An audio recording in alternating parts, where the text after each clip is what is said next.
Breaking news just into our newsroom. The missing 35-year-old mother of 4 in Bradford County has been found safe. Authorities say Melissa Infinger was taken by gunpoint by James Busby to the Steinhatchee River Inn. But Busby is now being currently treated for a gunshot wound.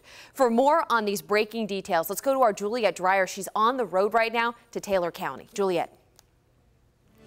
The Bradford County Sheriff's Office are interviewing Melissa Infinger to figure out what exactly happened. But as you mentioned, preliminary information shows that she was taken from her home at gunpoint Saturday morning, and the two, James Busby, drove her toward Tampa first, and then they diverted to Taylor County, where they were found at that motel this morning. Now, this case cracked open around 9 o'clock this morning. Again, the two of them disappeared. Were last heard from Friday night, and now it looks like they disappeared Saturday morning. But earlier this morning, detectives with the Bradford County Sheriff's Office found a possible location of the vehicle out near Taylor County, which is near Tallahassee.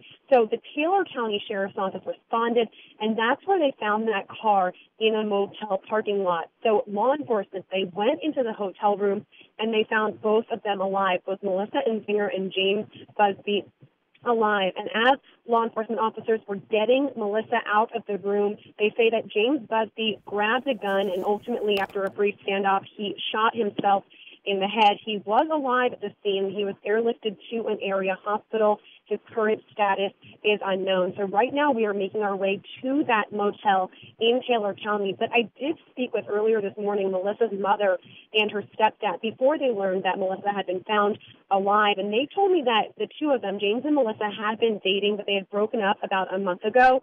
Now, they say James had tried to get Melissa back repeatedly, and she actually tried to take out a restraining order on him. So I reached out to them, the mother and the stepfather, since learning this information that Melissa had been found alive. I have not yet heard from them, but again, we're heading to that motel, and we'll have much more for you on air and online and on social media coming up tonight at 5 and 6. Guys, back to you.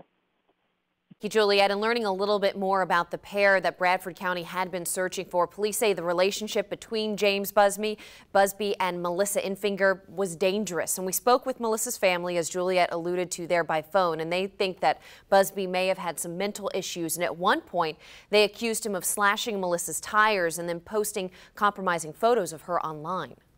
The whole situation worried me before because he just seemed like the type who would not be satisfied with, I don't want to see you anymore. He's been stalking her. She thinks he's been in the house while she was gone. He's been calling her nonstop, texting her nonstop, and the same night she disappeared, he texted her, and that was the last I heard from her. So just to reiterate, the two have been found. Police had been searching for that gray Chevrolet, and they found it out there in Taylor County. Now, we know that Melissa has been found safe, but James is being treated for that gunshot wound to the head. Now, as Juliet finds out more, of course, you can follow her at firstcoastnews.com, and we'll bring you more tonight at 5 o'clock as well. Another story that we're following, Jacksonville.